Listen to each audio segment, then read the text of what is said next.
I'm Riley the Vizier. I'm a podcast producer, video editor, rapper. And I'm Trixie, the Golden Witch, one of the world's most famous anime fans. And I'm Mint Salad, the absolute unit, a graphic designer. That's all? You're just a graphic designer this week? I'm a graphic designer and a video editor. Oh, you're not cooking anymore? You're done with that? Cooking arc's over? Yeah, the cooking arc. No more big cook energy. Well, I'm not cooking as much this week as I work on other things. But And this is the new Voidgazers Podcast. We have opinions about things, and now you can subscribe and download the podcast to hear those opinions. Bird will be with us when he can, but we'll also have other guests on. Eventually, I've got a lot of people to ask that I meant to get on the vlogumentary version of Voidgazers that I think will be a lot easier to book for a podcast. For sure, I would think. Although sometimes it's difficult to book even Bird, as he is not here this week. He had to go to bed early. True. He's in a mountain that doesn't have Wi-Fi this time, if we're keeping consistent with the internal lore of the podcast. Yes. The entire mountain is asleep, and so he's under the spell of the sleeping mountain. And right. He can't astral project Wi-Fi to Not this this place. time. Damn. He's too weak. By the Spell mountain's of the overpowering sleeping sleep mountain. magic. Yeah. So, anyways, we're all here instead to, I assume, talk about Road Rage. I don't know if we're talking about anything else first, though. Let's go ahead and talk about our weeks. Let the audience in, you know? Yeah, what's going on with each of us? Show them what we've been up to. I mean, for us, it is basically a prelude to talking about Road Rage. Yeah, because that's what you guys were doing, and you had to travel all the way across the country for to get there and back just in the past week. So I assume that will be a longer story, unless there's too many spicy secret details, because these meetings always involve meeting tons and tons of people who don't want everything talked about on the internet. So that's true. We're definitely going to be we're not out here to try to spill anybody's juicy details. I'm about to talk that about happened everything. I'm talking about the secrets. I'm talking about the money and the piano. Okay. The money Stay and tuned. The piano. Stay tuned to hear about the money that's kept in the piano in the dream house. No, but so we didn't all go as a group like in Tampa. Yes. But Mint and I went with Cranberry Dave. He was going to be here with us, but he's also busy. We rented a Nissan Kicks and planned the trip so that we could record rap music in LA and a music video for the Sean album at the back end of the trip on our way back through Texas. Perfect. So in LA, we helped out with the show setup, and we've got a big vlog that's going to drop in a couple days of our road to Road Rage. I have been working at all kinds of stuff that I don't want to talk about because it's secret, and my projects are all under wraps and under 10 layers of secrecy. So, well, your projects are onion. We won't ask you about your projects then. Yeah. And all I've really been doing is working and being at home. I don't remember. I guess it's been more than a week since the last podcast. I don't remember if it was right before or right after that my grandma passed on my dad's side. Oh, yeah. So, well, I was going to ask you about that after I got done talking about I guess it must have been right after the last podcast recording. Yeah. I mean, there's not too much to say. I wasn't especially close with my Grammy, but she did live relatively nearby, and you know, I'm living with family who is connected with her, so it was definitely a dramatic event. It led to some family drama for a few days. So, so you know, it was a sad and tragic sort of time, but at the same time, the kind of tragedy where I ended up seeing more people. It actually happened while my mom happened to be in town. So I was seeing her incidentally, and then, you know. I guess I had thought she was in town because of that. Yeah, no, it wasn't that at all. My mom just was in town, and she was planning to go see Grammy like that day, and then just got the call that like, she died in her sleep peacefully. My family's been going through her things, and I've sort of been bequeathed a bunch of, you know, clothes and trinkets that were among her things, but other than that happening, there's not really much in my personal life worth going into. I just work, keep my head down, sleep a lot. Yeah, well, we are sorry to hear about that. Death in the family, it's never awesome, you know? No. It's never good for families. Man, I don't know how to segue out of the dead relative talk, though. Well, let me just say, so I was at the first Road Rage ever. Just in case it's like not clear what we're talking about the Dick Show. The podcast has live events called Road Rage, and the very first one was in 2016. Yeah, right. No, it was either late 2016 or early 2017. Probably early 2017. Before my time. For the record, I showed up in 2018, 2019. Yes. I was just listening back then when this was all happening. Yes, this is before you were involved, and yes, I had been listening to the old show back when it was going from around halfway in, probably, and become a fan of Dick Masterson. But it was through the Dick Show that you really got to see the reality of him beyond the character he plays. And get deeper and deeper into understanding him, and then going to these Road Rage events in particular and meeting him in person really closes whatever gap is left, at least for me, in like understanding like where the whole persona comes from, like how it all gels together and makes sense in like a human form, because Dick Masterson's character is really complicated, like. No, he means everything he says. It's a very nuanced... No, it's not. It's everything is black and white. Everything he says, he means that. Everything he doesn't say, he means that too. Right, exactly. And then nothing that he says is a joke. And his character and personality has evolved a lot over time, and I think a lot of it has to do with these Road Rage events and like meeting You sound like an op. You sound like a hater right now. Like he's actually nuanced and satirical. No. Don't tell them that. Oh, yeah, no. You're dispelling it. Well, I'm not even trying to say that there's like a huge difference between the online character and the real person. Just that, like, if you were watching that person and you thought, like, there's something here that's not clicking with how this could be a real person, like that made more sense to me after meeting him. Is like, I don't know, it grounded the whole thing in reality of like, okay, I get where you're coming from because I know who you are, Yeah, every time I hang out with him, he pushes over a fat woman and bangs a supermodel and then stops an airplane hijacking without fail. Yeah, every time. It's a really impressive thing. This time he did it with a broken foot. Antics he's always getting up to, stopping 9/11s. There was going to be another one. There's been so many attempts, and the ones you don't hear about, every year they got those. He's like, I gotta go find some 9/11s to stop because I know it's coming. Like, there's always gonna be repeat offenders. Yeah. So yeah, Dick, he puts on a great show, and I even would say that I always watch the video version of the show. I'm a patron. Did you watch this one yet? No, I have not, and I meant like the podcast itself, like. It's released with video, and even if I don't really pay attention to and like watch the video, at this point I've watched it enough that I know Dick's mannerisms and everything. It sounds creepy if I put it this way, like I'm stalking him, but like you watch 200-300 episodes. Nothing wrong with stalking a guy. Of a guy talking for like several hours every week, you get to understand them fairly decently, at least the way they act, the way they move, and everything. And so, like.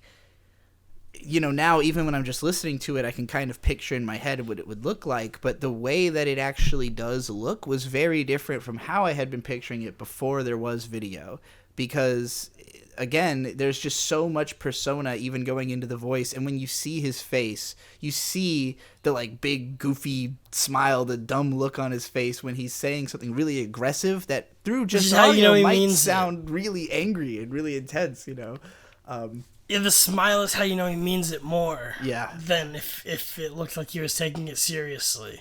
Yes. That's how you extra know he's not joking.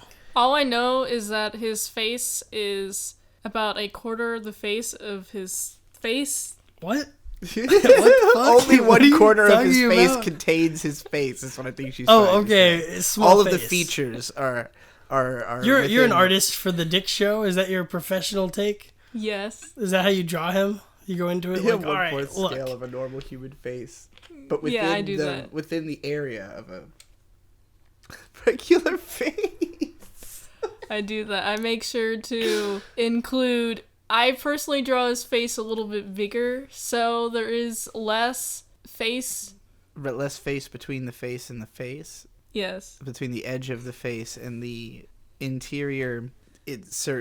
Let's enough about this. So, the first the first road rage ever was in Philadelphia, and it was, which for me at the time was a 6-hour drive. So I was like, absolutely. Yeah, that's easy. This was still before I had started doing long drives, because like current me would look at that and be like, yeah, obviously I'll drive 6 hours. Why wouldn't I? At the time I was afraid. So my brother Victor actually drove, and we had Devu with us, who was living with me at the time, and I think was in a foot cast, and so was like, like hobbling around at the show. And unfortunate. And we showed up in Philly early in the day. It was in, like, the venue is in Chinatown. So we went to this, like, anime-themed ramen restaurant earlier that day, which had a bathroom where the gender plate was Ranma, the two halves, the boy and girl Ranma. It was like, whichever one you want. So anyways, we were leaving the ramen restaurant, which has all this Naruto and One Piece stuff, and Sean is just like there in the streets, and we're like, oh shit, it's Sean. We found a wild Sean. And like, Sean and Dick both carry themselves with the confidence of a celebrity, like of somebody who, like, they're world touring. They're both very tall, and compared to me, they're tall and good looking and just like have a magnetism about them that like draws in everybody, which obviously everybody around there is there to see them, but like there's other people there who people might be there to see, who are associated with the show, this and that. Nobody has the same air as just Dick and Sean, as like almost mythical figures walking around in these events, I have to imagine it feels weird for them, because I've been in that kind of situation at like a couple of conventions at the height of my popularity, particularly in the Brony days, where like people are just kind of there to orbit me. It's really weird because you're like appreciative, but at the same time you don't necessarily want to hang out with these people, and I feel like Dick and Sean are really good at, like, because the event is about showing up to meet these people, they are like totally down for whoever is there and whatever weird shit they're going to be about, but they're going to meet it with like the right level of response. Like if you come in and you're trying to be an asshole to be funny, you're not going to get like oh haha, it's going to be like, what the fuck is wrong with you, dumbass? No, it's fine now as long as it's directed at Vito. Some of the funniest shit of the Road Rage were people being genuinely and like mean-spiritedly upset at Vito for things. Or like the story he told on the show on The Biggest Problem was about a guy who came up and like shook his hand and said like, you're not funny. And I mean that seriously. You're not funny. And they walked off.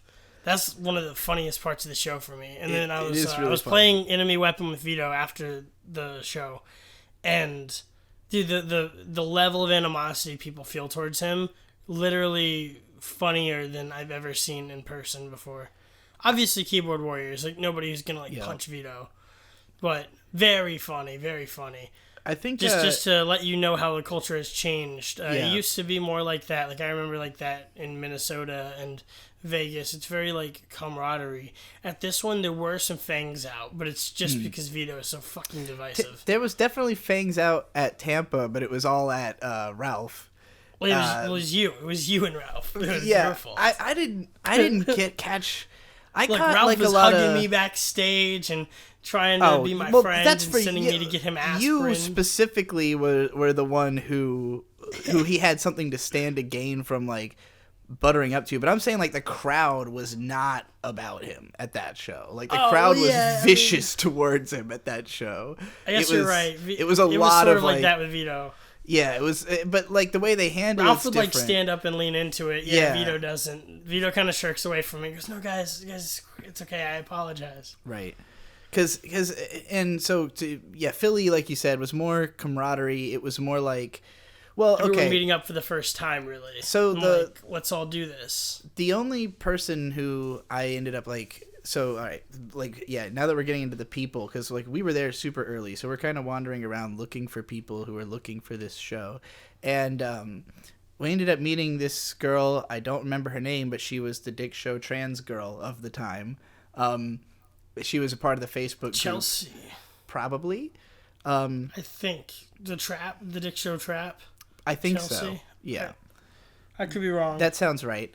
I think she was going by that at the time, and she was looking for the gathering of the Facebook people, and I was looking for the gathering of the Reddit people, and she was like, oh, they don't like me on the Reddit, So I think she'd maybe called into the show once or something. She'd been somebody who people knew about to some degree. So I kind of walked around with her for a little while, but then ended up going to the bar, and there it was this one bar was packed with maybe 30 or so dickheads, and the guy who was really trying to draw the most attention there was his name is slipping my mind. The guy who won the rage off. He eventually got sort of scared out of the community, I think. Juan. Okay, I remember Juan. He's the guy who tripped, right? And fell. That sounds right. Yeah. Yes. Yeah. Yes, that was at a Road Rage I was not at. Okay. I don't know if you were, but no. Okay. So, yeah, Juan, at the first Road Rage, he was at the bar. He was throwing a lot of fliff around, buying everybody shots of Fireball, putting death grips on the fucking jukebox. Because he knew my videos as well. So I was talking to him. He bought me a beer and stuff. And because I think that he had sort of ingratiated himself to everybody before the show, is why during the Rage Off, he was not even pulled out of the hat. We just kind of cheered him on stage. He really wanted to go on, and then people just go, Juan. So he went up, and he ended up winning because he just came with way more energy than everybody who had been pulled. But, so we had all been a little bit tipsy by the time we get to the show. I don't think there was an opening act. They just were kind of playing music over the sound system that was Dick Show related. Makes sense. That's what we did for this one. We didn't have an opening act, so we just played Sean's very own album. Perfect. By Bad Eater. Which, I gotta say, by the way, I gotta hook you up with working with that guy. I'm gonna have him on this podcast at some point for us to just talk about rap shit. Mm-hmm. Because he knows a lot about rap, and we made a music video for our song off of Sean's very own album. Sean's Got a Weapon that will debut on this channel in a couple days and send into the Dick Show. But that's going to be hype. Anyway, continue. So, yeah, we all get into this theater, and the bar is just at the back of the room. So, it's very easy to just get up, walk right over to the bar, get a drink, head back to your seat. There was balcony seating and stuff. It was a gorgeous old theater in Philadelphia. Okay. And so you got people up... Trocadero, right? Yes. Yes. And there were people up in the balcony, people down below. We're in just folding chairs or whatever. But it took a while before the show actually started. I assume they were trying to get ready backstage. And everybody was pretty fucking drunk and rowdy by the time the show actually starts. So it was, all of the shows kind of have had audio problems because it's a fucking podcast. The thought of a live podcast doesn't actually make a whole lot of sense when you really think about it. The audio environment of a podcast is a couple of people in a soundproofed room coming through extra clean, and this is reverberation and tons of people and with music, you're not trying to understand every single word. You probably know the words, in fact, to the songs you're there for. At this, it's all on the spot. You can't understand what the fuck they're saying sometimes. And so you dissociate. You stop paying attention, especially if you're drunk, and you go into your own world. And stage. Yeah, you either start yelling at the stage or talking to your friends or whatever. So there was tons of chatter, which, of course, makes it even harder to hear for anybody. So... there's so much chatter and so many people yelling at the stage, and at the time maybe this has sort of remained true. I feel like Dick has a difficult time shutting down the audience because he's not entirely sure what the appeal of the show is supposed to be. Because to some extent... it's way better if you just let everybody scream at the stage and then you experience that. And then, if you're lucky and the audio line in was working on all 4 of the mics, then in a couple weeks to 3 months from now, we'll be able to hear what was said on the stage. Yeah. That's always been the way I've gone into it. That's how it was for that one, too. It really seems to be like the play. Because, so from LA Road Rage #1, they didn't have chairs. Mm-hmm. So nobody was sitting down watching anything at any point. They were standing up and drinking and yelling the whole time. Yeah, that one sounds like it was fucking abject chaos. Yeah, but wouldn't it have been fun to be in that? And I'm pretty sure that's the one where Juan just got so embarrassed that he basically disappeared from the show. Dude, it happens. Fucking Tyrone, the Screwy Lou, the virgin who got a blowjob and thought he lost his virginity. After that call-in, that kid fucked off to the moon. He has not been back or around at all. Damn. Yeah, it's a funny community because it's inherently it's public theater, and it's public theater with an audience who like the most dedicated people. And look, I like a lot of these people. I've met them. I've gotten along with plenty of them, but they're some real fucking autistic people on the anybody who's below the stage. Trixie, the Golden Witch. Yes. Well, what you're saying is there's kinfolk there. There's some kinship there, and it's a lot of crossover with my fan base, where like a lot of the same types of people who are at this event are the same types of people who are following me around at the Brony event, and some of them are people who would admit that is the case, and a lot of them aren't, who would be very defensive or very aggressively against being compared to that. But like they're the same type of people, people who are really outsiders, who are looking for a social gathering based around some kind of charismatic figurehead that speaks to their interests. And at the Pony Convention, there's a bunch of these figureheads walking around, each of them with a posse of people following them that that has clung to them as their personal community head. At the Dick show, it's all just Dick, but there's also, again, the other popular figures who, some of whom have their own communities, like a Nick Rekieta, who there's probably certain people who go to the show just to follow him around. Obviously, Ralph showed up with a posse of people who, he had in his hotel, who are in Tampa. Hardcore fans, yes, who are like there to just orbit him while he's there, because that's... he got a Airbnb. Right. Pretty funny. So there's always going to be those... They crashed a boat. I wanted Cranberry Dave to talk about that part, too. There's a funny little story. We'll have him on to tell it sometime.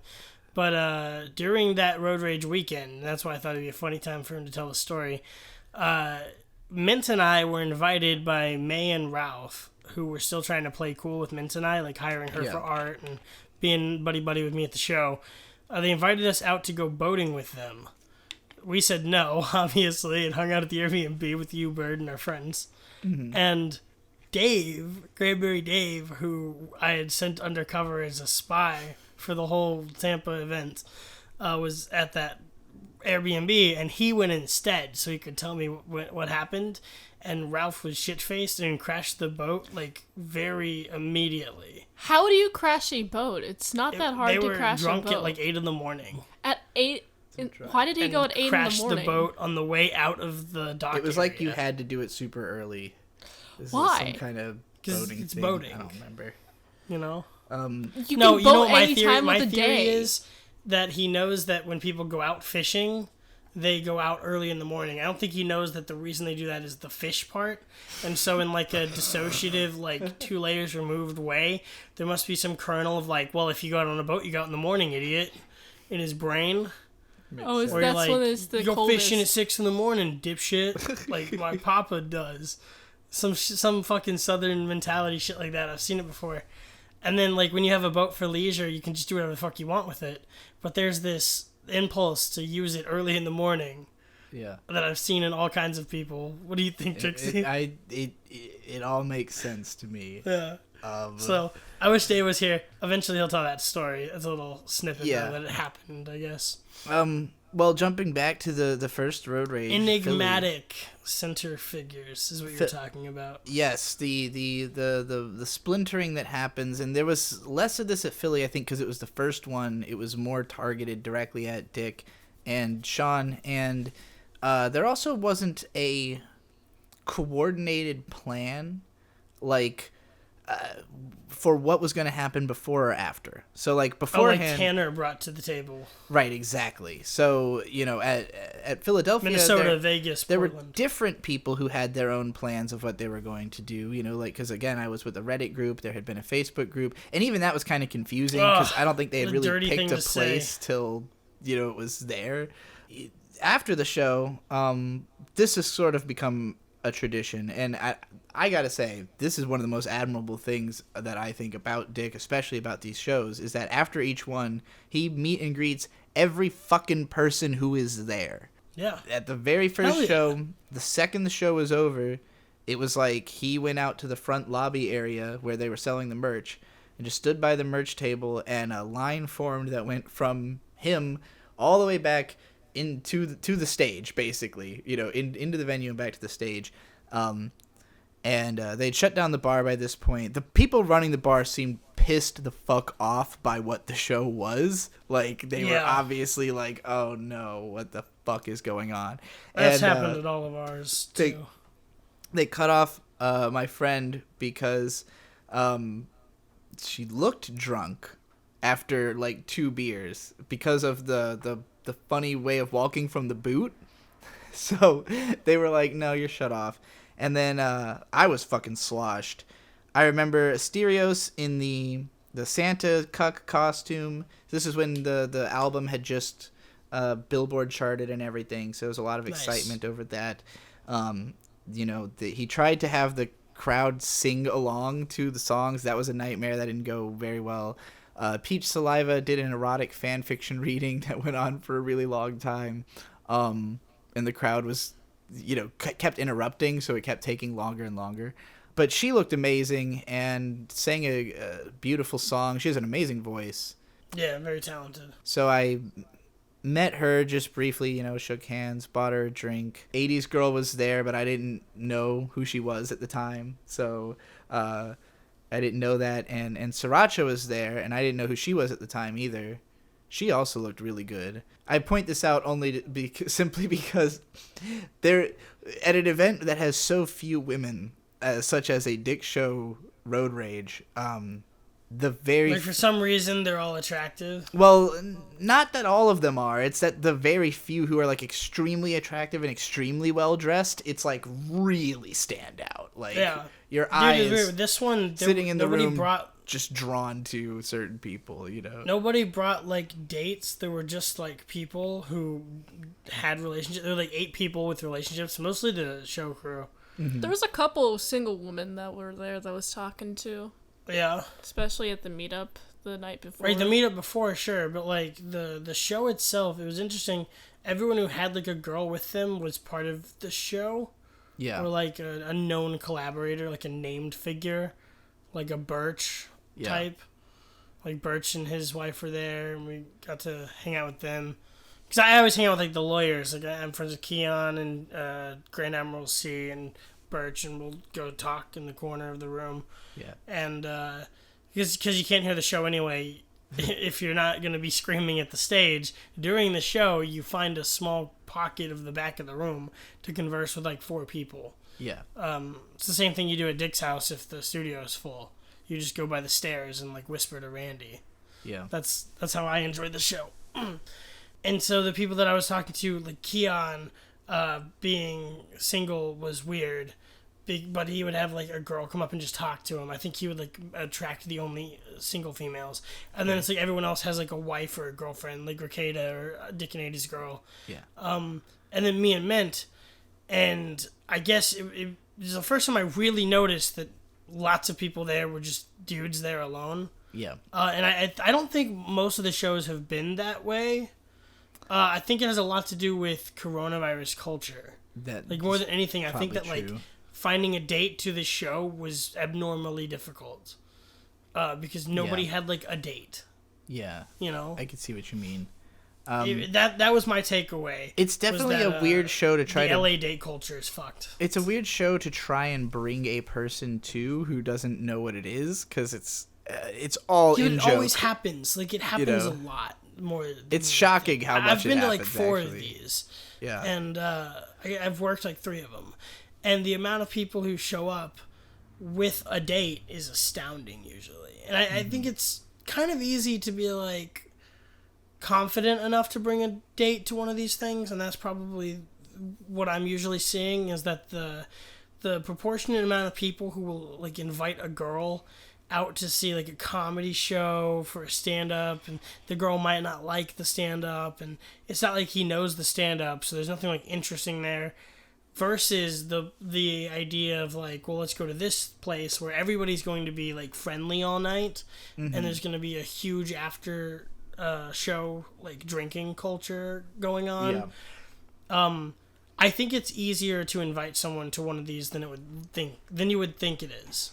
I think now they are more now that appealing. they have established what they are, I think that's definitely true. Because like the difference for the first one must be fucking wild. Yeah. I wish I had been there. I mean, it sounds bonkers. It was wild in the sense that everybody was drunk and kind of rowdy, but like it was like mostly unrefined. Yeah, it was unrefined. That's a good way of putting it. And to me, it was appealing.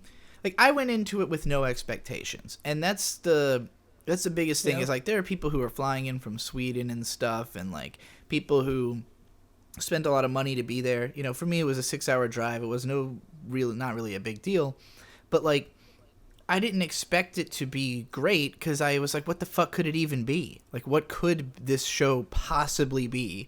And so, for me, like, it was about seeing who listens to the show. It was about the fact that it's live, about meeting the people, and about seeing what it would be like if you got a bunch of fans of this show into a room together. And the result seemed logical to me. It was like, yeah, of course this is what it would be. And it was like the internet had just come into real life, and you know, all the chaos that the internet is when it, you know, like, for it to be presented in 3-dimensional space like that is you know, is exactly what happened. But when the show was over, all those rowdy people formed a very orderly line, and one by one for an hour shook Dick Masterson's hand and got his autograph and got pieces of the Santa costume, and, you know, bought merch and all this stuff. And at the end of it, you know, after we shook their hands and everything, I didn't want to have to organize a hotel, so I just had Victor drive us back home immediately. So we 6 hours back home right away. So we did not stick around for anything afterwards, but from the pictures and the stories that I heard, it basically went from there to a bar with like maybe 12 people left. So like the expectation was not that we were all going to be going to a thing afterwards. You know, it was like there were some people who were still there because they were going to be in town that night, and why wouldn't they try to hang out with Dick? It wasn't that like he had, you know, presupposed there will be 50 people following me through town, you know, to the next bar or whatever, organizing their Ubers and all that, because Tampa, totally different story, and I think there's other ones in between. So Tampa was like a drive to recreate Minneapolis. Minneapolis was crazy because we had our own bar like set up for the Dick Show, and it was like under the main part of a bar. I can't remember the name of the bar right now, but we had the whole bottom part sort of rented out. So you walk down in there, and it's like all 200 people pretty much from this. There were like 300 people at the show. Probably 200 people went back to the first level of bar. And then by the time that one shut down, we went to another bar, and so there were still probably 100, 130 people with us. And then that becomes a strip club. The strip club was probably 50 people. I infamously went $1,400 in debt buying table service and drinks all night. But you have to buy table service to get a group of people in. So I paid the like entry for like 10 people with like some of the most expensive Tito's vodka I've ever had. And that was a crazy fucking night for me. I literally woke up in the Airbnb not remembering how the night ended. and I was apparently kicked out of the strip club at some point for being too drunk. And then a dickhead found me walking around the streets in Minneapolis and like Ubered me back to the Airbnb. Oh, thank God. No, it was amazing. That's wild. So there was like this drive to recreate that kind of bar crawl. With Road Rage LA 2, we had about 100 people. I mean, so the bar was a brewery, or that sounded dumb. The venue was a brewery, so the show was only some partitions away from the rest of the brewery, and we could drink there until like midnight.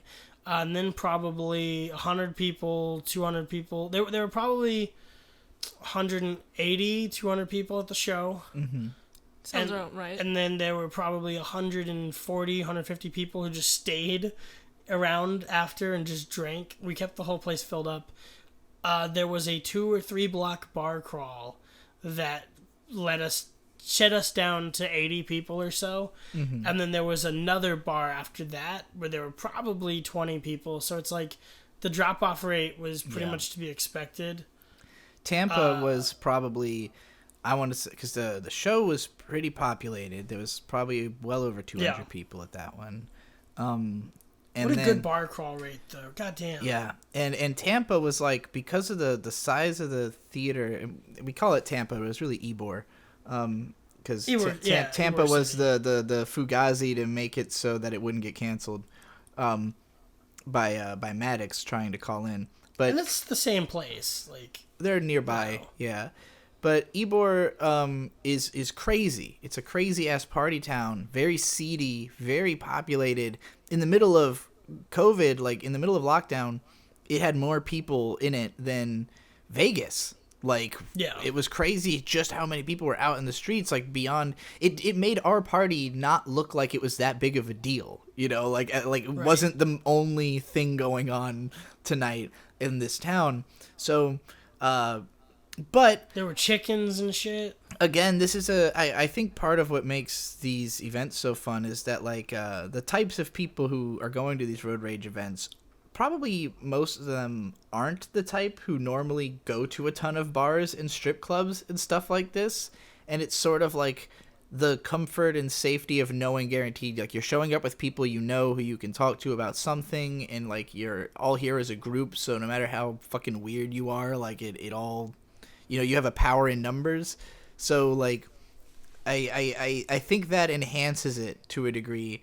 To where, like, for Dick, it's always seemed like the point of Road Rage is just to do what he would do in a normal weekend. Like, get together as many people as he can and hit up as many bars as possible all night, you know? Like, that just sounds like Saturday. But, like, when it's Saturday, he's bringing his Saturday to, like, all the listeners of the show to do it together. And, like, there's obviously some people there who are used to it, who are part of the party lifestyle. People like Tanner who end up... helping to organize some of the, you know, after shows and stuff like that because they're used to doing this kind of thing. Whereas, like, and I would put myself into that category of, like, the type of person who I don't go to bars, I don't go to strip clubs, I don't go to any of this type of stuff, but it's really fun to sit in this weird crowd of outlier people and just see how they all react to everything going on and to one another and to, you know, to the whole situation. So, which I know is what is the fun for Dick, is like watching the mass just undulate, like just watching it sprawl out, see what everyone's doing, see what they're up to. It's like, I'm surprised that's not the fun for everyone involved, because that's the fun part. But it couldn't be. Because if it was, then nobody would be doing anything worth watching. Like, there has to be... Consider this speculation and all. But, like, I look at Ralph and his incorporation, particularly into Tampa, when Dick said, like, you are the best show on the internet or something like that, the most exciting show on the internet. And he said it in a way where he's, like, not talking about the show. He's talking about you. And... That, Ralph's like incredibly. Ralph was the show of Tampa for parts of it, because the crowd wanted to fight him. Like, the aggressiveness, like it was a good heel environment from, like, a wrestling standpoint, you know. Yeah. And, like, I think the beauty of it is that it is only half fake. Like, where wrestling is mostly fake. Like, there's obviously an element of the person. No? Be careful with that idea. You don't think wrestling is more fake than real? Wrestling fans think it's... Wrestling fans care more about wrestling than, like, divorce or, like, healthy family members. Sure, but I don't think they... That's what makes it more real from the audience side. I guess That's why Ralph is actually exactly like wrestling. Yes, no, well, all of this is... This whole show is... They think it's incredibly real. But to Ralph, it's like... How do I get people to talk about me for 3 hours? I think it's more real for him than it is for a lot of people who are in... Like, the reason he's not a part of an organization like that is that it's... When you... I think the further you get into buying into your own unreality... Sure. The harder it gets for you to be able to, like, be a part of regular reality. You know? Where, like, it becomes that everything about you pertains to your reality. And so people have to, if they want to interact with you at all, they have to have some interaction with that. And, like, with the case of Ralph, it's like you can either be a friend of his and on his show, or friendly enough to make him a character on your show, or you can be an enemy, because, like, everyone else is an enemy, you know? Yeah, but in that way, he includes everybody because it's, like, fake. Like, he wants a cast of characters. If he was really mad, he would just not talk to you or about you. It's true. That's where I'm at with Ralph. He just doesn't talk about me because it's not, like, funny, and I always make him look and feel stupid. Yeah, I think that's... Well, and it's also a matter of, like, how participant you are in the whole meta structure of the thing. Where, like, I think the appeal of something like the Dick Show universe is that... Dick reaches out to all these people who are, like, tangentially related to him, but they all have their own intricate mythos, and all that mythos just keeps getting intersected and more complex. And so for the people the most into it, it's just, like, endlessly entertaining to get lost in this particular, you know, this circle that's probably, like, pushing your, like, Dunbar's number boundary to be able to count, like, keep up with all the fucking stuff that's going on in this world. And the experience peaks at the live shows. Yes. When you're like, oh shit, you're this screen name, you're that screen name, oh, you're Nick Rekieta. It's where that 128 people, you know, that are in the Dunbar number are all there. And, like, most of those, like, for a lot of the people there, this is their entire social life, you know? And I think that's kind of what's pulled me away from it, is that, like, you know, I like the Dick Show as a show. I like most of the people involved in it, and a lot of the fans. There are certain fans and people who I meet at these events who are really cool, who are, like, people who do something, you know, people who, like, have a regular life, and then this is their show, this is their hobby, is, like, being involved in this thing. And then there's people who... Did you see Wong like, in Rich's coffin? Yes. The Maddox. Oh.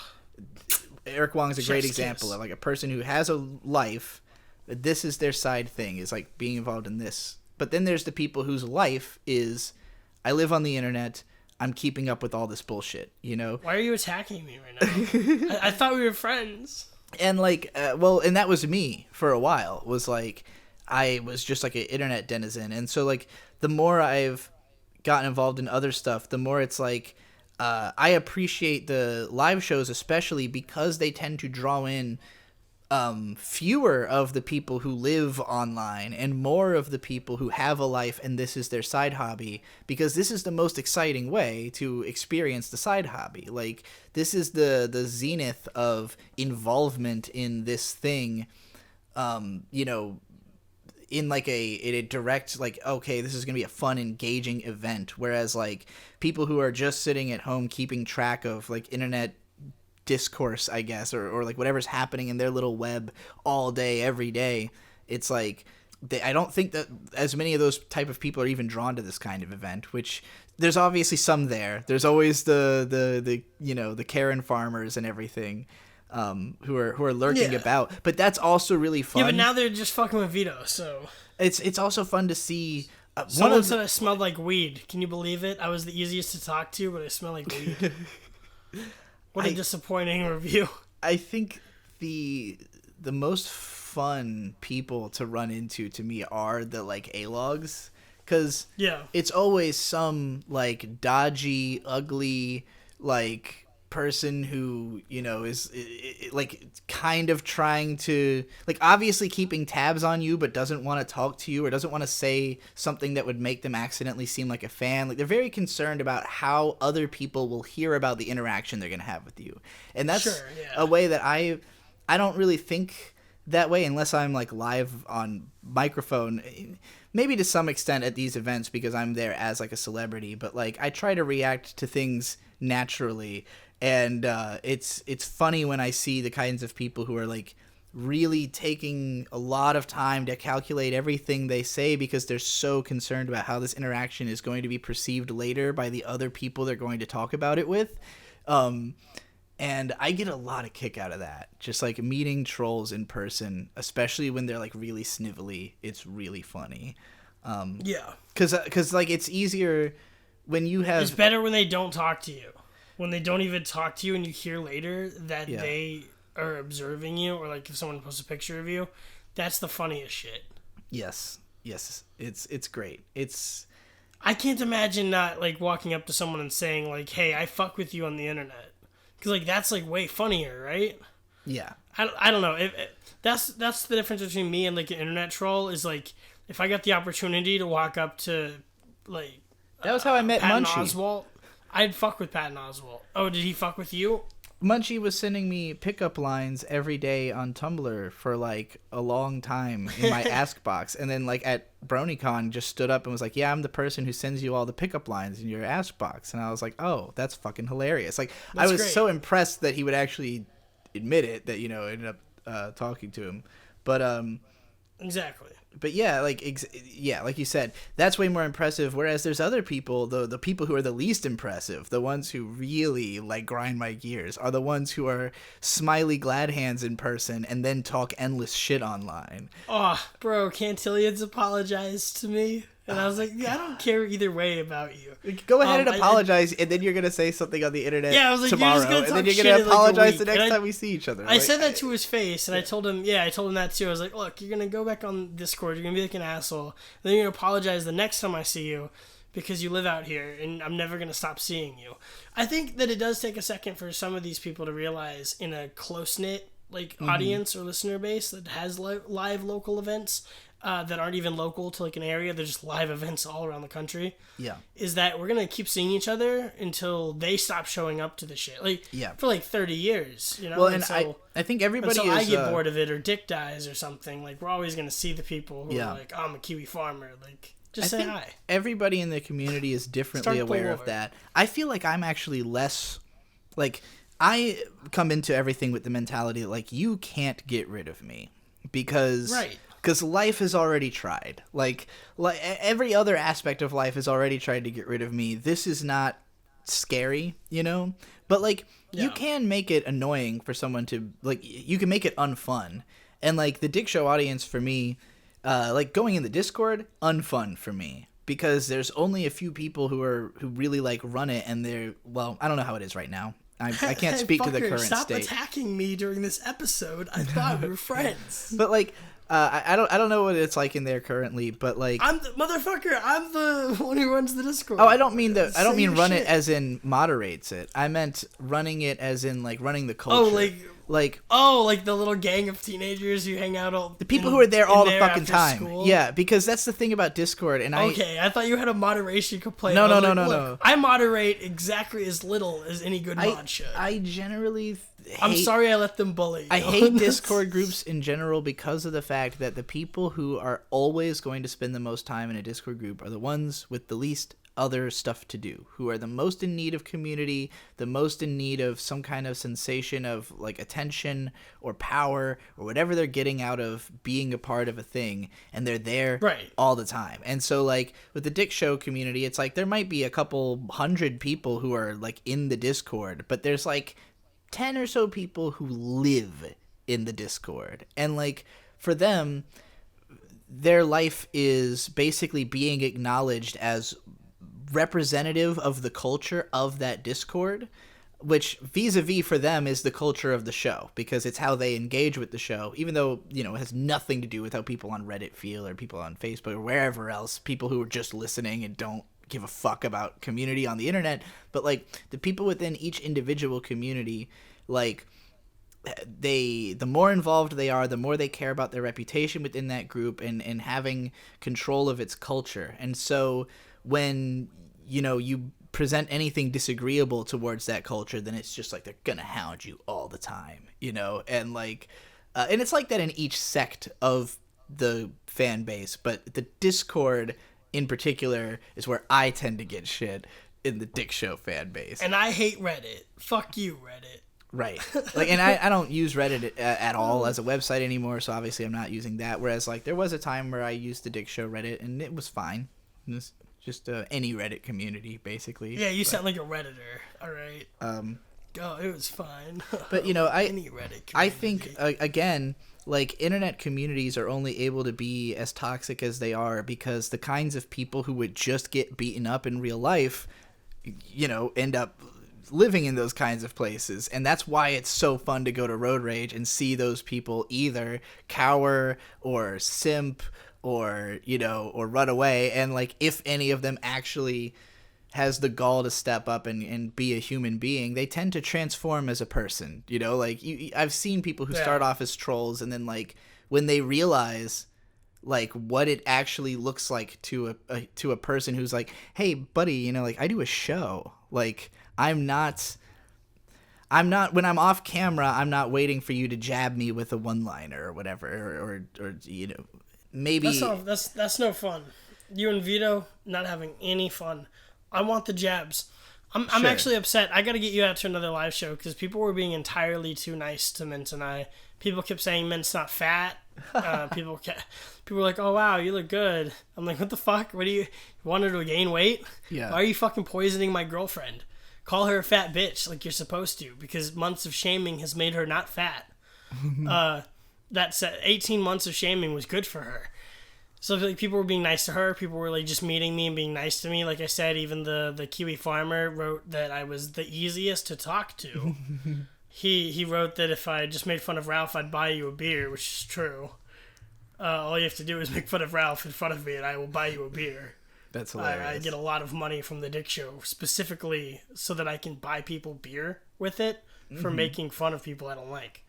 That's what all of my Dick Show money goes towards. Perfect. It's called the Dick Show Fund. Anyway, so the meanest thing he said about me was I smell like weed. I feel like people were overall too nice to me, so I got to work on my public image and push it back towards heel status. Yeah. Like not enough people. It's true. Were, having me around is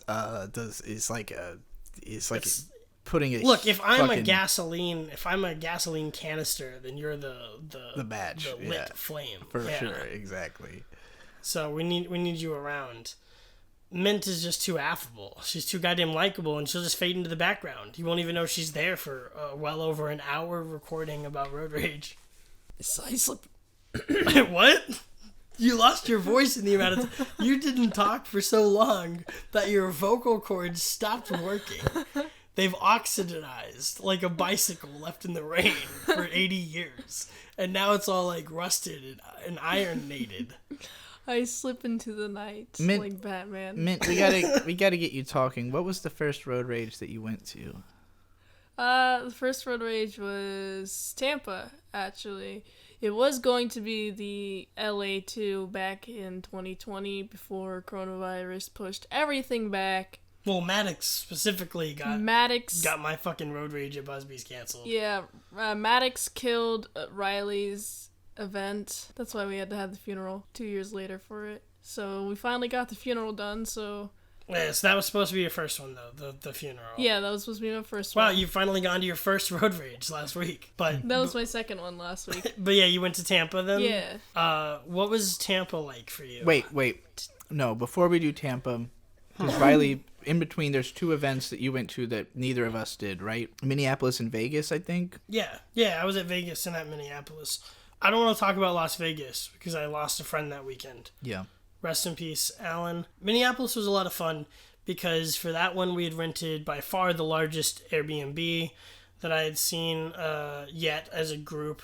It was Tanner. It was Clay was there. Fucking Kimball wasn't allowed there. And I didn't know this, so I invited him over before Tanner got there. So Tanner was mad at me. There was all kinds of fun little conflict. There was all kinds of party drugs. And this is Road Rage Minneapolis was the one where Clay early got too high on acid and tried to egg Dick from behind. Was he successful in his egging attempt? If you listen to the show, you'll hear that story about how Clay was thwarted from his egging attempt by either Grand Admiral C or like maybe Jean-Luc. I don't remember actually who stopped him, but that was really funny. I was sitting on the other side of the couch for that, like talking to Dick and Sean, and I saw him walking up behind Dick. But I didn't realize what was going on, and I was pretty plastered, so I didn't say anything. Bird was bartending, but he was like running around. I don't think he had a shirt on. I think he was wearing like a thong or something. Bird tending. Some kind of like gay clothing. Yeah, he was bird tending. He was wearing something homoerotic, and he was like bringing drinks to everybody who needed them, and that was really funny. And then what else? Fuck, dude, that was a fun one. We had the jacuzzi like room upstairs. We also had a jacuzzi in Tampa that I never got to be in. Yeah, it's true. No, we had. I'm talking about like a jacuzzi bath though. In Minneapolis, there was like a jacuzzi bath. It was a lot of fun. Definitely the best Airbnb, but there were some damages. And, oh yeah, Nick Rekieta stayed there. There were some damages ultimately, like some dickheads had to get paid back, but Rekieta like paid the Airbnb the hundreds of dollars of damage or whatever, 'cause he's a badass. Man, and that was a couple years ago. So it was, Rekieta had gotten big, but it wasn't quite this big yet. So there were people there, but it was like a faction of like 20, 30 people who were like, yeah, we like Rekieta. This time it was probably, everyone there was like at least also a fan of Rekieta at this Road Rage in LA. Yeah, there's a lot of... Like, nobody didn't know who Rekieta was, so... He has a lot of public presence, probably because he streams so goddamn often. Yeah. Well, he's been on, like, the front page of YouTube and shit since then, and, like, a couple times. The internet's hardest working man. He Yeah. streams all the time. He sure does. I remember we hadn't even gotten out of LA yet, and he was back on a live stream from home after flying out that day. And I was like, what the fuck, dude? He's hustling. Back Sunday when we left. Gotta after make that money. The recording of 298. Stack that cash. Or was that 299? I met Rekieta at Tampa.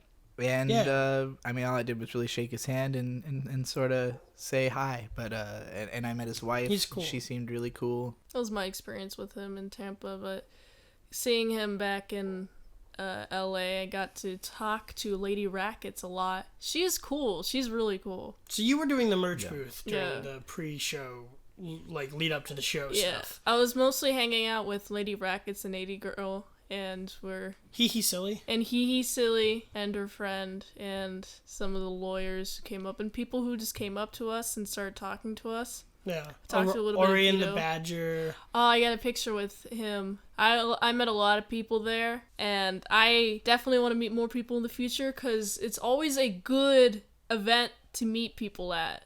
Well, that's the point, really, to me. Like, beyond the show itself, like, the first one was a good time. It was a good memory. It was neat to have, been involved. And I didn't even mention that I, did tell my story on the Dick Show because I was the most sort of famous person there. So, when I alerted Dick to who I was at the show, he recognized me from the fact that I follow him on Twitter and just had like a big Twitter. So, so he was like, "Oh yeah, I know about you. You should call into the show to talk about having been at the event." And so I did that, and it's funny because I've always made a big mistake with the Dick Show community of trying to rise to Dick's level of satire, of like saying ridiculous things and hoping people understand that the point is that I'm being ridiculous. Obviously, there's a certain Dick Show clip that's particularly famous for this. But like at the time, like the first thing I say is like, "Oh yeah, I spent the whole time like screaming over everyone and making it all about me," which like I was trying to embody the fact that that's what everyone was doing. Like that was the show, was people screaming at the stage, So like, was meant to be kind of like an exaggerated, like, yeah, I was doing what everyone else was doing, but like people reacted to that like, oh yeah, you were being an obnoxious cunt at the show. And it's like, no, I was sure I might have been a little obnoxious, but everyone was being very obnoxious. The only problem is you try to explain it, but right. then you don't explain it enough. Yeah. And that falling short period is dangerous. Yes. It's got to be an hour and 15-minute video, or you have to say, I literally wanted you to not hear Dick. That's what I was there for. Yeah. I was there to make sure you couldn't hear him. Yes, I was trying to be so fucking goal. Loud. I was trying to drown everyone out. I was making. I obviously lean towards that side of things. I do. I land too much in the middle. You're right. Dick is good at taking it to the farthest extreme every time, so that you really get it. Like with the whole Pete Buttigieg has said that you have to. He was equating him saying something about gas with saying it about food, like. Right, just to make it sound way more food. extreme. You gotta eat electric food. Yeah, you gotta eat electric food if you if you can't afford food or whatever. Right. Yeah, that's a great example. So, anyways, that was the first one I had gone to. But Tampa was, by then, because I knew you and I'd heard about what the events had become. I was like totally excited for different reasons. I was like, I'm here to have a party. To hang out with these people. At this point, I'd called into the Dick Show a couple of times, so I had sort of more of an understanding. Like, he knew who I was at this point. Like, at the first show, he didn't really know who I was. And even after all those call-ins, like, I don't think it was really until the neurotyping video that Dick had actually watched one of my videos, except for the lecture. It was the biggest problem lecture and then neurotyping are like the only ones I know for a fact that he has seen. And both of them I was brought onto the show like to talk about. I think that because of the fact that 80s Girl was interested in that video and the fact that I transitioned around this time and was friends with you, that like I just kind of was more closely connected to the show inherently. So like even though I wasn't like calling in all the time necessarily or anything, just the thought of being at Tampa was like, I am at this point very intrinsically connected to this thing and I want to see it through. I want to see like all of it, I want to see the whole picture of what goes on, like, who all these people are and everything like that. And now you have. Yeah. Cause we showed up a night before to have a party, like there was a party the night before the actual event where most of the people were and met. And then there was the event, which then became a party going to multiple bars throughout the night. So it was a very lurid weekend in general. Perfect format. I'll do it 2-3 times a year until I die if I can. Yeah, absolutely. And we'll eventually organize our own, not connected to the Dick Show, I mean. So this Tampa happened in December of 2020. And this was only like a couple of months after you guys had moved in, and May, Amanda Morris, as some people like to call her. January 2020. January 2020. Okay. Right. Was it really? Okay, it must have been right at the start of the year then, right? Or January 2021. It wasn't December. Yeah, it was January 2021, but it had to be right at the very beginning then. Okay. Right. Yeah. And so it was right at the start of the year. It hadn't been that long, and Ralph was going to be there, who Amanda Morris left me for and got with, and was there at going to the show with. And I was like, this is going to be this, like, I had no idea what to expect. I was like, I don't know if they're going to try to start shit. I don't know if I'm going to try to start shit. I don't know how I'm going to react. So I was nervous about it. It was December 12th. Sorry. Okay, I thought it was December. But yeah, you both started shit. Is the answer. Kind of. You sniped back and forth at each other, but there was not a public blow up. I definitely did not start it. I didn't. Right. I didn't attempt to start any shit, but I don't think Ralph is the type to start shit. But no, there wasn't a public blow up until. Wait, are you accusing Ethan Ralph of starting things? So shit, even perhaps. Well, in fact, in fairness. My friend Ethan Ralph, you're accusing him of bad things? I don't think anybody started shit at this event. I tried to make it clear that I wanted nothing to do with him ever. Yeah, so, he was trying to be like nice to you. He was trying to be nice to everybody. Stupid move. Yeah, it was really fucking weird. Cause so the arrival, you know, I was nervous. I was, you know, making a big, cause this is also like, it was my first time ever being like publicly out with my boyfriend.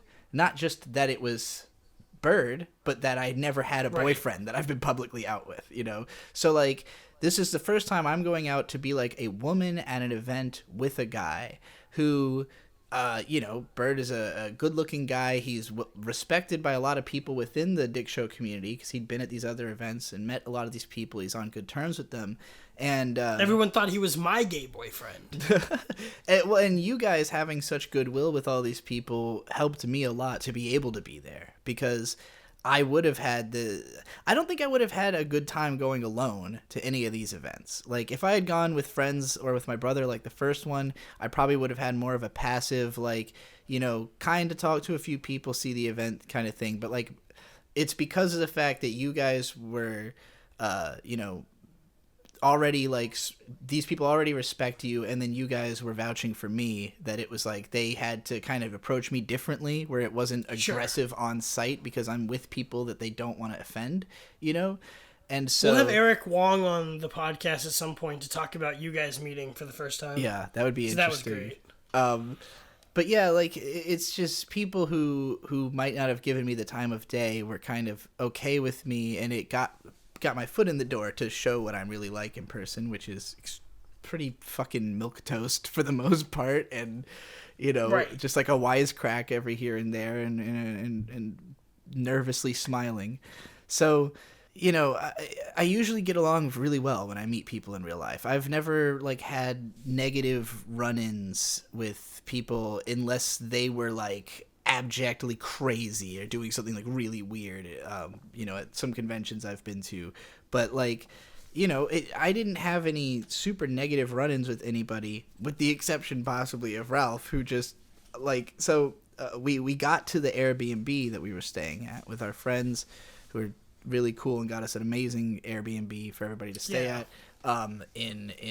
Because this was in Florida in December, so we were in the middle of winter, and it'd been really miserable and cold and dark and shitty. And when we got to this fucking Airbnb, and I stepped into the, first of all, saw the place, which is gorgeous, and then went into the backyard, and it was on a lake, and just, like, that was great. Stepped out onto the deck and was like, oh my fucking god, this is awesome. Like, my expectations hadn't been that it was gonna be, so, like, for me, the trip was already, like, made then. Like, just having gone down there, feeling the nice weather, so I, like, have a very strong mental imprint of, like, that moment when I just looked out at everything and felt all this stress just, like, empty out of me, and was like, oh, thank God, it's nice here. And then got to start doing drugs. And so that's the other thing. I don't know if I should describe the drug cocktail I was on necessarily, but it was... we hippie flipped. We've flipped some hippies. Yeah, we leave it at that.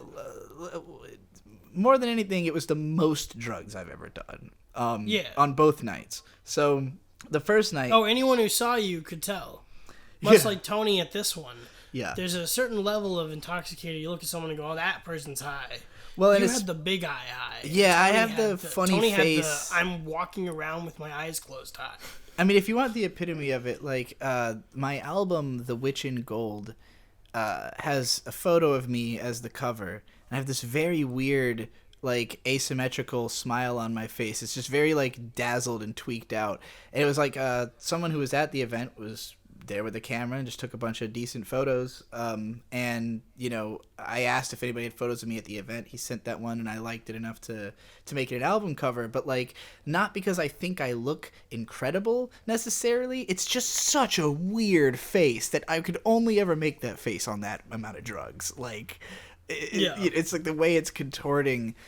Because there are so many things I was thinking and feeling at the time, you know, like, and the drugs really enhance your ability to think and feel bigger and more and really process everything that's going on around you.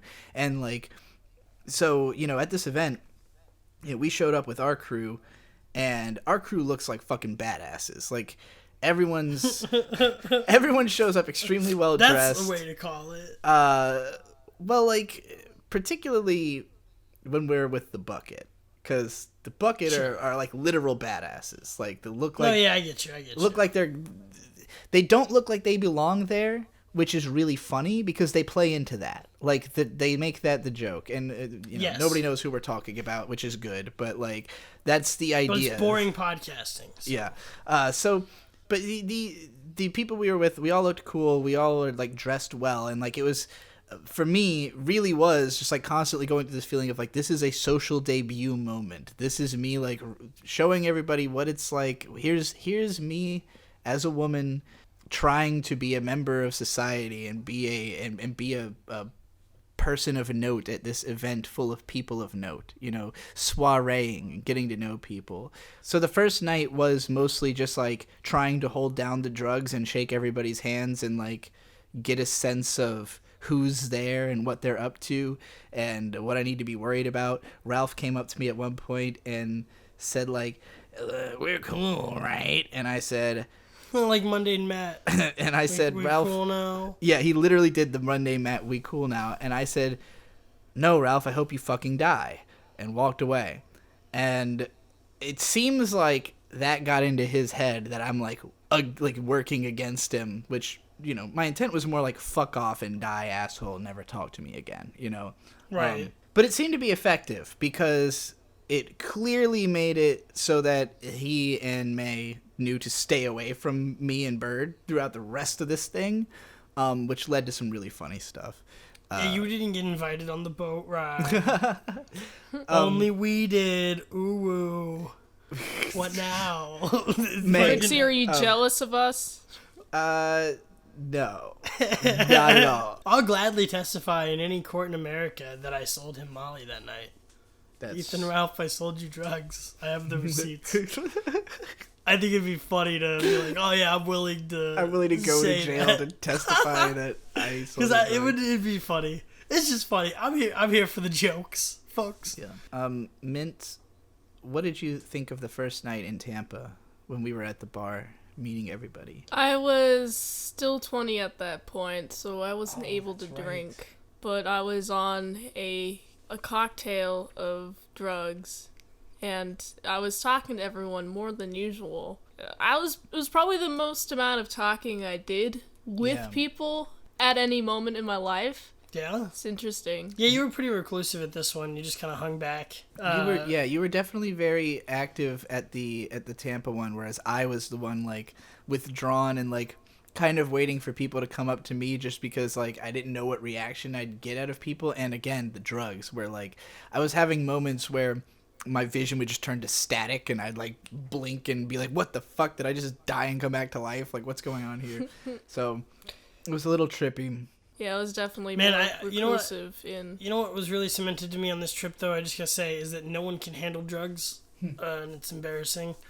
Like, because this time it was Tony, and, like, every other time it's been someone else in the crew. I've even had a vomit here and there. But, well, like, nobody can do drugs like I can do drugs. You really should, like, you shouldn't just do a drug you don't normally do suddenly right before something that has to have a predictable result. You should normally do all of the drugs you would do at a party. I think it makes a one-off. You should do those normally. I think it made total sense. That's the advice. It made total sense to have done those drugs in Tampa, and I'm glad I did them. Like, I got the results I wanted more or less. It would have been nice if I was a little bit more talkative. I probably should have relied less on drugs and more on alcohol. But ultimately, I had a great time, and to me, the event went really well, and I came out of it like glowing, and I'll get into why when we get into day 2, which was like, because we had the party the first night, but it didn't really lead to anything. It wasn't like an all night event or anything like that. Right. So what was day 2 like for you? We'll just go through your and Mint's day 2 experiences. I mean, I pretty much spent most of the daytime getting ready. I think me and Mint both were like, getting our outfits together. Just like you know, getting into the mindset and everything of like, we're going to be doing this thing. And like, I got together the ultimate outfit because it was like, I used to have, you know, the big digibro fucking fur coat. And this time I had the little vest. So it was like the feminine version of the iconic coat. And, you know, I was really concerned about my outfit and just looking right for this thing because I knew I was going to be judged first and foremost on like, do I pass? Do I look okay? Do I, you know, if I looked ridiculous or like I was falling apart, it would be all I was going to hear. And I didn't hear any of that. I think I looked fine. And if anything, the most noticeable thing was the drugs. It wasn't anything to do with, nobody shat on my outfit or the way I looked or the way I presented myself just for being weird and on too many drugs. And later for like forgetting people's names or, you know, like little social things people tried to accost me for. But I didn't get shit on for anything I was worried I would get shit on. So that was really nice. And we came in such epic fashion because it was like, you know, we did our drug cocktail getting ready. You know, we got all our shit together. We get to the event and like you guys are both involved in it. So it was like this very militant atmosphere of like, all right, we have to get there on time. We have to have all our shit ready, all of our cameras loaded. You have to be ready to sit down and like, you know, have your apps, whatever you need, you know, and you're in the Cape. There's a great clip we have of this, of like us walking up to the venue with you crossing the road at the Cape all billowing behind you, you know, and like, it's just like we came in with such a sense of self-importance like I've never had before. Like, and especially because we walk into this big, gorgeous old theater. I hadn't seen it yet, so I was just like, oh, wow, this place looks fucking incredible. And, you know, because me and Bird are with you guys, we get to come in early because you guys are setting up for the show. So we get to pick the first seats. So right away, I go up to the balcony and get the very front middle seat, the most like noticeable. Everyone who's at this show will definitely see me and Bird sitting in these seats. And chose those and then just sat there for the whole setup. So, you know, I appreciate you for picking out those balcony seats because I've never been in a balcony seating thing for anything before Tampa. Wow. Yeah, it's great. It was my first time. It's great as long as you're right up in the front on the rail, you know. Yeah. Because that place, it was kind of like a recessed balcony. So it was like a little further back from the stage. And, yeah, it was... I didn't see fucking any of Tampa, just real quick. Like, I was in the green room hanging out with Nick or whoever was there at the time before everybody was, like, unloaded onto the stage. And then I was, like, running errands. And I can't fucking... You ran a lot of errands. I can't believe that's the show I... Yeah. I can't believe that's the show that I didn't see any of, though, because, like, the audio was lost. And then by the time the audio or the visual version with some decent audio was out... It had just been so fucking long. Mm-hmm. It was still a funny show, and I enjoyed it. But it was funny. I saw none of that one. Like, usually when I'm doing the live show stuff, like, I'm there to see the show for free. Yeah. But I didn't see that show at all.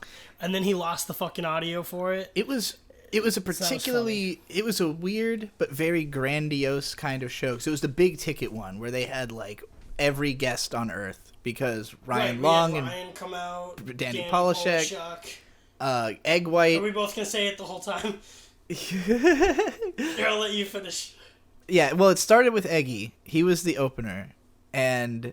Yeah, he opened in Minneapolis. He had one of the most unique live performances I've seen because someone had left a small table in the middle of the stage, like with something on it.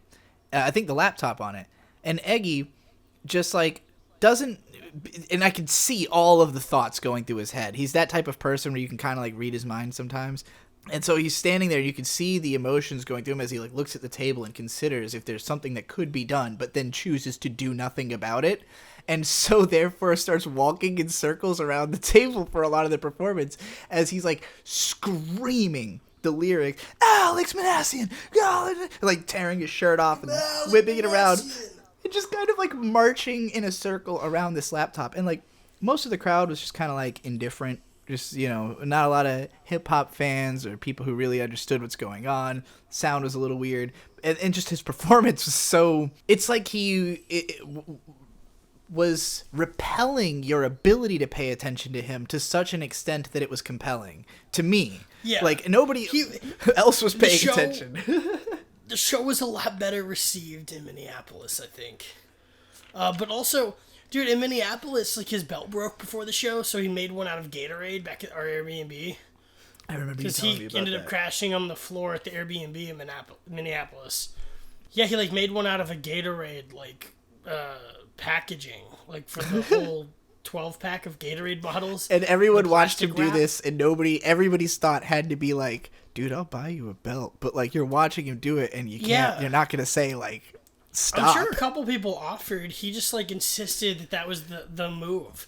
He also made a headband out of Gatorade wrap. If you go watch the fucking Minneapolis video, Eggy's covered in plastic. What a character. He's great. His performance was entertaining, and then Danny came out trying to do stand-up, quickly gave up because the crowd that went not good. The crowd was not ready. Jokes. So he just kind of played off the crowd for a while, and he was obvious. Like, everybody at this event was sloshed. Everybody on stage was sloshed. Everybody in the crowd was sloshed. And I can't wait to see a real Ryan Long show. Knock on wood, I'm going to his Nashville show the 26th. The event itself, also, like, aside from them, well, Eggy wasn't there, but I think Ryan and Danny were both on stage for most of the actual show, where they came back out for it. And then you had Ralph. Tragic that, like, you couldn't hear their stand-up because they're both so funny. And Ryan's, he still did pretty well, and he kind of got the crowd, he kind of bullied the crowd a little bit more into order than Danny was able to. And, you know, he did some bits that I've heard his bits before. So for me, it was kind of like, oh yeah, I know these jokes. Have you heard White Immigrant? It came out like 3 days ago. I have not listened to that yet. 4 days ago. Listen to that one. You'll love it. Anyway, everyone go listen to that. But yeah, so then it was, there was Mersh and fucking, what's his name? The other guy from... Royce. Mersh and Royce from Revenge of the Sis. And then you had Karl from Who Are These Podcasts? It's just like, so many fucking people on the stage that ended up being like a pretty chaotic show. And I remember it being fairly enjoyable, but like again, I don't expect these shows to be good. I don't understand how this even makes sense as a show format other than that it's a funny idea to get a bunch of dick show people into one room together. So like at some point I was like not even paying as much attention. I liked talking to all the people at Road Rage though. Both times I couldn't really hear the show, but that's not what I'm at the event for. I'm here to talk to people. At Tampa, I got to meet Karl for the first time, and his meeting was very impressionable on me. He, as soon as he looks upon me, he's like, mint salad, and he brightens his eyes. I'm like, oh wow, this is great. I get to meet Karl. He has one of my... That's one of my favorite podcasts. Karl has one of my favorite podcasts. So yeah, that was great. It's a show called Who Are These Podcasts, run by a guy called Karl. And running into him at Tampa. He would hate this show. I actually want him to review this show. I think this one is me too. actually enough of a podcast. Already. This is the first one we've done that's enough of a podcast. After the first episode, people were already recommending you do our show. Perfect. Good. We've got anti-fans. Just don't worry about it. It'll happen. It was nice to see him because I had met him before, and it was obvious that I was like the only person there he had met before. So I similarly got that kind of like, oh, hey, person I actually know who they are. Like, you know, we got to hang out. And Karl is just one of the most likable people to me in the world. I don't know what it is. Yeah. But he's a smile talker, and he's from New York. It is the smile talking. I guess it's that I admire that. I feel like he's found a way to let loose everything I bottle up because I don't know how to make it funny like he does. You know, it's like he can just like shit on you to your face in a way that you would completely not even. You just be oh that's fucking funny, you know, and then think about it for a second, like oh, he was just shitting on me, wasn't he? Like. But it's that kind of... He does it the perfect way. Yeah. That's why he has a podcast about it. It's true. But I also knew Mersh before this, though. We met him in July, back when... Same time we met Trixie on that first trip down to Florida. Yeah. And we talked to him and hung out with them. But on this trip, I remember smoking weed in his car, and that was fun. Delta 8 product. We only smoked Delta 8. Yeah. So to wrap up Tampa, the after show was, again, everybody met Dick, shook his hand. I actually missed the very end of the show because I was hanging out with the people who do the box music. I don't know how to describe it. They have suitcases with a bunch of electronic music stuff in it. And they were hanging in the lobby during the thing. Yeah. Yes. They have you come up and like sing and like say stuff to them, and then they remix it on the spot into a song. It was really fun. And I was freestyling over the instrumentals they were coming up with and stuff. So we were like basically having our own little show out in the lobby during the last like 20 minutes or so of the show until everybody came pouring out.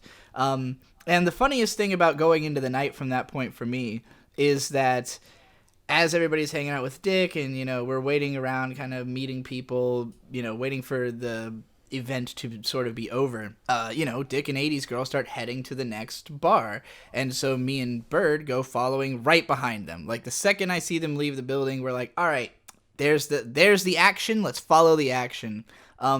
And seemingly because of the fact that me and Bird were following the action, Ralph and his woman fucked off and were not seen for the rest of the night. So that was nice.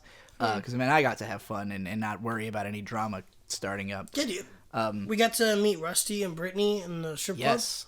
I remember Mint met Rusty Cage before I did. Oh, yeah. I think you met his girlfriend first. And then we all walked out together at the end of the night. Eggy and Rusty Cage and whatever. I've met a lot of people. We hung out with Dick that night.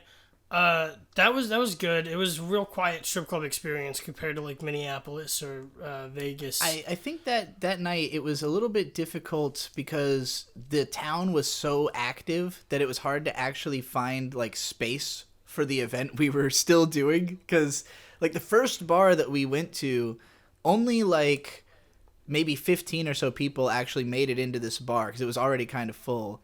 And that was where I first got to talk to Ryan. And he accosted me and Mint for the fact that at the time we were both listening to the Boys Cast, and he was like, "It's for boys. Like we say it in every episode. What are you talking about?" Yeah, Mint hasn't been allowed to listen since Tampa. I haven't. He convinced me not to listen to it because then like the next time I heard one, I was like, you know what, this is for boys. Why do I even listen to this? Just because Ryan's funny? Like it's not. It really doesn't appeal to me. And I think he actually doubled down on making the podcast even more just like for the boys after that point. It's not supposed to be for smart people of any gender. No. Or for people who want societal commentary. It's for the boys who want societal commentary. Only I listen to it when Mint's at work or not in the room. And Rekieta was there and stuff. And like there was a few people who had made it to this first bar, but it was just too packed. So we ended up heading to another one, which was like more of a, like, you know, no seating type place, just like a bunch of people walking around chaotically. And at this place, the problem was more that it took forever to get a drink. They were just like understaffed to handle us. So I think it was less rowdy than other events just because it was a struggle to keep a buzz. That like everybody was like really trying to get their hands on more alcohol. And it was like this feeling of, are we staying here? Are we going? Until we made it to the titty bar finally at the end.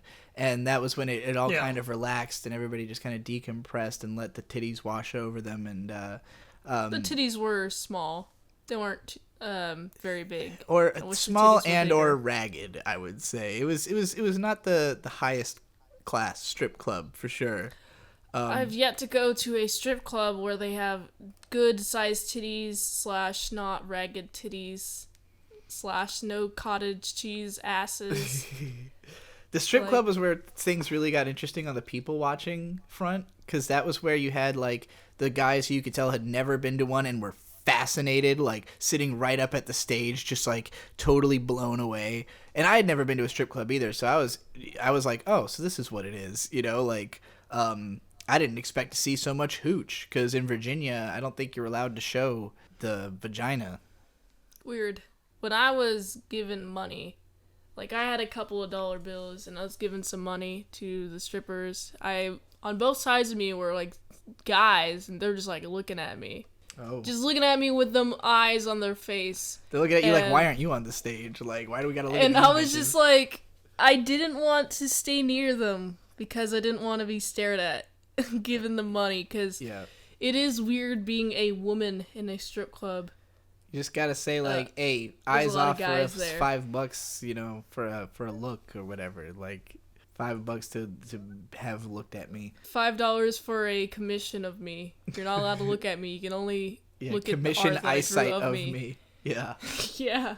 So, Tampa, all around, good time. For me, it was mostly like a motivating, rebirthing kind of experience of my public identity. So it was a little deeper and more personal than like being as much about the show for me. Even though it was nice to see all those people and reconnect. I would especially be interested in if there was ever another Burning Dick where we were all out in the desert with like 40 people. That was fun. Similar to a Road Rage, but without the pretense of it being an event, which... Without all the important stuff that keeps the parasocial weirdos away from Dick's tent in the middle of the night. Yeah. Which is, you know, it's We're more... not doing any more of those, because people are weird. Yeah, it was more weird. It was a little... And it was uneventful, I think, because basically everybody's assumption was like, well, we're going out here to do drugs, right? So everybody was just kind of on drugs and didn't really have like a... Well, except for the part I don't know if that was guns. everyone's assumption. I think I just gave everybody fucking drugs because I'm an asshole. Maybe that's what it was. There was a lot of drugs, and then we shot some guns, and that was really fun. And I would definitely do an event like that again, because to me that kind of boiled it down to the most essential aspects, but I also realized that is what, you know, also makes it both scarier and more fringe, and like, you know, This is too intimate. Yeah, it's too intimate for...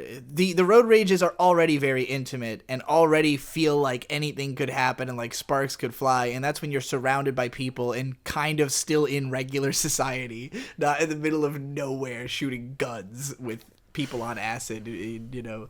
I think it was pretty though. It was Delta 8 acid. It was really fun. It was Delta 8 acid. It was really fun, and I would love... Like, that's closer to the kind of event I want us to throw.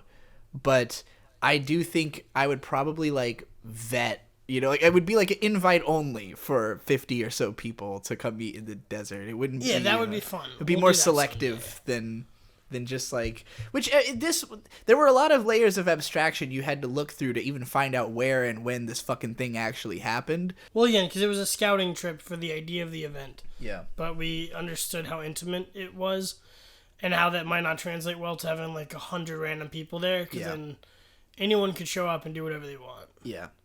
So. I don't know, just weird. There would be no security or anything. It would be the fun part, the laxness of it would be dangerous. Like, we would want to be able to do whatever we want, like start fires or whatever. But even if 20 of us are smart enough to use fire, that doesn't mean 110 people would. Or who knows how drunk people would get. The wind, you can't really do anything about wind, and you can't practice for it. You can only like take stuff out there and try to block the wind off. Like, we could. The wind was a big walls. problem. Yeah, but that'd be a whole thing. There's so many reasons it's not practical, and it's like, oh yeah, that's why events make so much money and people go to them. Yes. It's because like it was even just like renting a porta potty for the thing. Like, there was so much that went into Burning Dick. So. Too much hassle for the amount of reward, for sure. Yeah, but exactly. But it's a neat and idea. LA is basically the same. I mean, we had to build the fucking stage before the show. Yeah, that's wild. So, too much hassle for any of this amount of return. Do you have any closing remarks about the the latest LA? Any favorite moment, maybe? It was really fun. My favorite moment of the weekend, I'll talk about in a couple weeks. Okay. I have a favorite moment. Okay, so we're not going to spoil that. All right. Perfect. We're not going to talk about that yet. Yeah. I have a very funny favorite moment. All I got into a little tussle at the Dick House. Get hype, everybody, for the story of the tussle. No, that's all of my opinions on it. And I figure because we don't have Bird, we'll just wait till next week, and then we'll follow back up on the Ye stuff. Yes. Because there's some DMs that leaked between Ye and Pete Davidson. Yes, and they're pretty funny. Very exciting. I want to talk about those. Next week, we'll also talk about Mint Madness. It should be wrapping down. You've got 5 Batman reviews coming out this week on the channel. Yes, I do. And they're coming out, and they're flying out. They're flying into the night. Like rats Batman. with wings. Like rats with wings. Yeah. Oh, yeah, the Batman. I want to talk about that. Mint just did a review for that, so you can check that out on the channel. And we will talk about that with Bird when he is back with us next week. Yes. Here on the new Voidgazers podcast. Same bat time, same bat channel. Hey, we are actually a Batman-themed podcast, kind of, with the it has the logo, right? Yeah. From the new Batman Adventures. So, yeah, there you go. New Voidgazers NVP. Same new Voidgazers podcast. Same ASE presents. All right, that's it. Bye!